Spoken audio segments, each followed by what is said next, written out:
तो hello everyone, चलिए इस वीडियो में हम सिंपल फ्यूचर टेंस के नेगेटिव सेंटेंस के बारे में चर्चा करते हैं। ठीक है, तो सिंपल फ्यूचर टेंस के नेगेटिव सेंटेंस का पहचान होता है कि जब हिंदी वाक्य के बीच में नहीं तथा अंत में गा गे गी इत्यादि लगा हो तो उसे हम सिंपल फ्यूचर टेंस के नेगेटिव सेंटेंस कहते हैं। ठीक है, अब चलिए इसके अकॉर्डिंग हम क्या करते हैं, इसका स्ट्रक्चर देख लेते हैं। ठीक है, तो इसका स्ट्रक्चर हो जाता है सब्जेक्ट प्लस सेल या will plus not plus V1 plus object plus other word. ठीक है, अब देखिए आपको हमने प्रीवियस कई सारे वीडियो में बताया है कि जब किसी भी सेंटेंस में हेल्पिंग वर्ब के जस्ट बाद नॉट लग जाता है तो वो सेंटेंस हमारा नेगेटिव हो जाता है, वो सेंटेंस हमें नेगेटिव को रेफर कर देता है। ठीक है, इसीलिए किसी भी सेंटेंस में आपको हेल्पिंग वर्ब के जस्ट बाद नॉट लगा हो तो आप समझ जाएंगे कि ये सेंटेंस हमारा नेगेटिव है। ठीक है, अब चलिए हमने स्ट्रक्चर भी लिख दिया। अब इसके अकॉर्डिंग हम क्या करते हैं, एक एग्जाम्पल ले लेते हैं, उसके बाद इसके पैसिव फॉर्म का हम स्ट्रक्चर देखेंगे और बनाएंगे भी पैसिव फॉर्म में। ठीक है, तो चलिए ले लेते हैं, मैं बाजार नहीं जाऊंगा। देखिए हमारा सेंटेंस हो गया मैं बाजार नहीं जाऊंगा। ठीक है, सेंटेंस में देखिए वाक्य के बीच में नहीं, ठीक है, तथा अंत में जो है वो गा गे गी लगा हुआ है ना। तो सिंपल फ्यूचर टेंस का नेगेटिव सेंटेंस का एग्जाम्पल हो गया, है ना। अब चलिए इसको हम बना लेते हैं। ठीक है, इस स्ट्रक्चर के अकॉर्डिंग बना लेते हैं। तो मैं का अंग्रेजी क्या हो जाएगा, आई।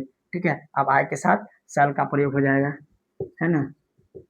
तो आई सेल, ठीक है, उसके बाद नेगेटिव है तो नॉट, हेल्पिंग वर्ब के जस्ट बाद नॉट लग जाता है ना नेगेटिव सेंटेंस के लिए। तो क्या हो गया, आई सेल नॉट, है ना। अब देखिए V1 का प्रयोग, तो जाना का अंग्रेजी गो, है ना।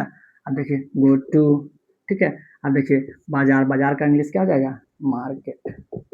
तो हमारा सेंटेंस हो गया I shall not go to market. ठीक है, ये हमारा ट्रांसलेट हो गया। ठीक है, अब इससे हम क्या करेंगे, पैसिव फॉर्म को बनाएंगे। ठीक है, तो सबसे पहले हम देखिए, हमने बताया है कि पैसिव फॉर्म में जो है एक्टिव का जो ऑब्जेक्ट होता है पैसिव के लिए सब्जेक्ट होता है, ऑब्जेक्ट बटा सब्जेक्ट। ठीक है, उसके बाद देखिए सेल या विल, ठीक है, उसके बाद देखिए नेगेटिव है तो नॉट, उसके बाद बी, उसके बाद V3, उसके बाद बाय, उसके बाद सब्जेक्ट बट्टा ऑब्जेक्ट। ठीक है, अब देखिए अब इसके अकॉर्डिंग हम क्या करते हैं, इसको पैसिव फॉर्म में डील करते हैं। तो एक्टिव का ऑब्जेक्ट यहाँ पे मार्केट है ना। तो ये पैसिव के लिए क्या हो जाएगा, सब्जेक्ट हो जाएगा। तो क्या हो जाएगा, मार्केट। ठीक है, मार्केट, उसके बाद देखिए मार्केट के साथ यहाँ पे विल लग जाएगा। ठीक है, अब देखिए हेल्पिंग वर्ब के जस्ट बाद क्या जुड़ जाता है, नॉट। ठीक है, हेल्पिंग वर्ब के जस्ट बाद नॉट, अब मार्केट विल नॉट, ठीक है, उसके बाद बी लग जाएगा। ठीक है, अब देखिए बी के बाद जो है यहाँ पे क्या होता है, V3 का प्रयोग हो जाता है। ठीक है, तो देखिए एक्टिव का वर्ब जो है गो है ना, इसे V3 में चेंज करेंगे तो क्या हो जाएगा, गॉन। ठीक है, तो market will not be gone. ठीक है, उसके बाद बाय। ठीक है, अब देखिए आई है यहाँ पे सब्जेक्ट एक्टिव फॉर्म में, तो इसे हम केस चेंज करेंगे एक्टिव टू पैसिव फॉर्म में, है ना। तो आई का फॉर्म जो है पैसिव में क्या हो जाता है, मी हो जाता है। ठीक है, सेंटेंस बन गया market will not be gone by me. कितना इजी है, कोई टफ है, कोई भी टफ नहीं है ना। बशर्ते हम स्ट्रक्चर को फॉलो करते हैं और बना देते हैं। ठीक है, जैसे देते हैं राम कल दिल्ली नहीं जाएगा।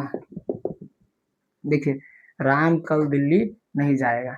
ठीक है, अब इसे भी बनाते हैं तो क्या हो जाएगा, राम, उसके बाद राम थर्ड पर्सन है तो विल, ठीक है, नॉट, अब देखिए गो टू दिल्ली टुमारो।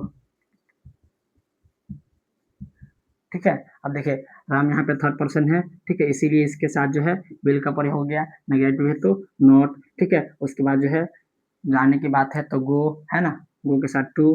ठीक है, उसके बाद जो है कहाँ, तो दिल्ली। ठीक है, अब देखिए कल, यहाँ पे कल जो है तो कल के लिए यहाँ पे टुमारो इंग्लिश प्रयोग हुआ है। क्यों हुआ है, क्योंकि हम जब कभी भी फ्यूचर टेंस को पढ़ते हैं, है ना, तो उसमें आने वाले कल का बोध होता है। ठीक है, तो इसीलिए आने वाले कल के लिए जो है टुमारो प्रयोग करते हैं, ठीक है। अब चलिए इसको हम पैसिव फॉर्म में बनाते हैं, ठीक है। तो देखिए यहाँ पे हमारा ऑब्जेक्ट दिल्ली है, ठीक है, दिल्ली है ना। तो देखिए दिल्ली, ठीक है।